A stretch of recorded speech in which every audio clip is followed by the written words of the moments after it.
Kamusta mga chong? So isang food trip na naman ang ginawa namin ni Mrs. at ito ang aming natsyempohan, yung Tim Ho Wan. Tara, subukan natin. So yun, shoutout nga pala kay CJ na binansagan ako ng J. Mark the Foodie Explorer. Ito, parang yung nasa picture sa likod. Pero syempre bago order exam muna, ayan. Sa dami ng choices na to, hindi ko na alam kung ano ang isasagot ko. Una syempre sa in-order namin itong pork bun, yung classic and must try nila. In fairness, pagka kumakain kami rito sa Tim Ho Wan, hindi to mawawala kasi paborito ni Mrs.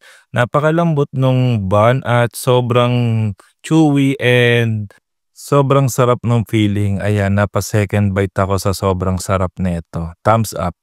Pangalawa sa menu, itong congee nila with pork and century egg. Napaka-silky nung pagkaka-congee niya, napaka-smooth nung texture, kaya gustong-gusto namin to ni Mrs. Pag gusto namin ng medyo madaling matunaw na pagkain, ayan, sobrang init pa nung sinubo ko. Thumbs up din yan, promise, di kayo magsisisi. Ito naman tofu with pork floss nila, napaka-crunchy on the outside but smooth and silky on the inside. Lasang-lasa mo rin yung pork floss bits kahit na medyo powder yung pagkaka-pork floss niya, pero masarap siya. Thumbs up din. Pag talaga Chinese restaurant, hindi pwedeng hindi ako o-order ng siomai na may shrimp. Eto, masarap yung siomai nila. Ramdam na ramdam mo yung shrimp sa loob. Napaka-chewy at juicy. Kaya thumbs up sa akin yan mga chong.